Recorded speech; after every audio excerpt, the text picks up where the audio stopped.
नमस्कार, स्वागत है। आज के इस वीडियो में हम बात करेंगे भाद्रपद मास के कृष्ण पक्ष की एकादशी की, जिसे हम अजा एकादशी के नाम से भी जानते हैं। तो प्रारंभ करते हैं। सर्वप्रथम जानेंगे कि इस व्रत से क्या-क्या फल प्राप्त होते हैं। तो समस्त पापों को नष्ट करता है यह व्रत, कष्टों को भी समाप्त करता है और हर प्रकार की सुख समृद्धि प्रदान करने वाला है। जो मनुष्य इस व्रत को विधि विधान पूर्वक करते हैं तथा रात्रि जागरण करते हैं, उनके समस्त पाप नष्ट हो जाते हैं और अंत समय में वे स्वर्ग हो जाते हैं। इस एकादशी की कथा के श्रवण मात्र से ही अश्वमेध यज्ञ का फल मिलता है। तो केवल सुनने से भी अश्वमेध यज्ञ का फल प्राप्त हो जाता है, यह हमें ध्यान रखना चाहिए। अब आते हैं, कहते हैं कि क्या है इस एकादशी की कथा और पूजन विधि। तो सर्वप्रथम कृष्ण युधिष्ठिर संवाद की बात की गई, व्रत के फल की चर्चा की गई है, परम प्रतापी एवं सत्यवादी राजा हरिश्चंद्र की कथा कही गई और ऋषि गौतम का मार्गदर्शन किस प्रकार मिला यह बताया गया। साथ ही साथ उन्हें पुनः राज्य की प्राप्ति किस प्रकार हुई, यह है पूरी कथा में। प्रारंभ करते हैं। कुंती पुत्र युधिष्ठिर श्री कृष्ण से बोले कि अब आप मुझे भाद्रपद मास की कृष्ण पक्ष की एकादशी के बारे में बतलाइए। उस एकादशी का नाम क्या है, उसकी विधि क्या है, विस्तार पूर्वक कहिए। तो श्री कृष्ण ने कहा कि हे राजन, भादो की कृष्ण पक्ष की एकादशी को अजा कहते हैं। इस व्रत के करने से समस्त पाप नष्ट हो जाते हैं।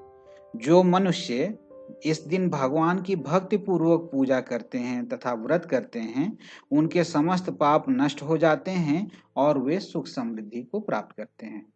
आगे उन्होंने विस्तार से व्रत के फल की चर्चा बताई और उसके बाद राजा हरिश्चंद्र की कथा कही।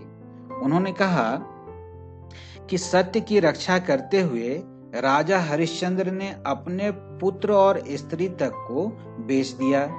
वे परम प्रतापी एवं सत्यवादी राजा थे, यहाँ तक कि वे स्वयं एक चांडाल के यहाँ उन्होंने काम किया। लेकिन हमेशा मन में उनकी यह चिंता बनी रहती थी कि आखिर इस जो कर्म है, ये जो चीजें हो रही हैं उनके जीवन में, इससे मुक्ति कैसे मिले। तो ऐसे ही किसी दिन जब वे राजा विचार कर रहे थे मन में, तब ऋषि गौतम वहां आए। राजा ने उन्हें देखकर प्रणाम किया और अपनी दुख की कथा सुनाने लगे। महर्षि राजा से बोले, हे राजन, भादो के कृष्ण पक्ष की एकादशी होती है अजा एकादशी। तुम उसी अजा एकादशी का विधि पूर्वक व्रत करो तथा रात्रि को जागरण करो। इससे तुम्हारे समस्त पाप नष्ट हो जाएंगे। और इतना कहकर ऋषि अंतर्ध्यान हो गए। अजा नाम की एकादशी आने पर राजा ने मुनि के अनुसार जो भी उन्होंने वर्णन किया था, विधि पूर्वक व्रत तथा रात्रि जागरण किया। उस समय स्वर्ग में नगाड़े बजने लगे तथा पुष्पों की वर्षा होने लगी, क्योंकि राजा भी सत्यवादी थे। उन्होंने अपने सम्मुख ब्रह्मा, विष्णु, इंद्र, महादेव जी आदि देवताओं को खड़ा पाया। उन्होंने अपने मृतक पुत्र को जीवित तथा स्त्री को वस्त्र तथा आभूषण से युक्त देखा। व्रत के प्रभाव से ही उन्हें पुनः राज्य की प्राप्ति हो गई।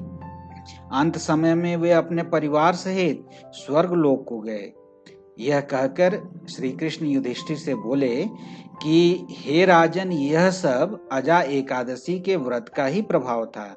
जो मनुष्य इस व्रत को विधि विधान पूर्वक करते हैं तथा रात्रि जागरण करते हैं, उनके समस्त पाप नष्ट हो जाते हैं और कुछ नहीं।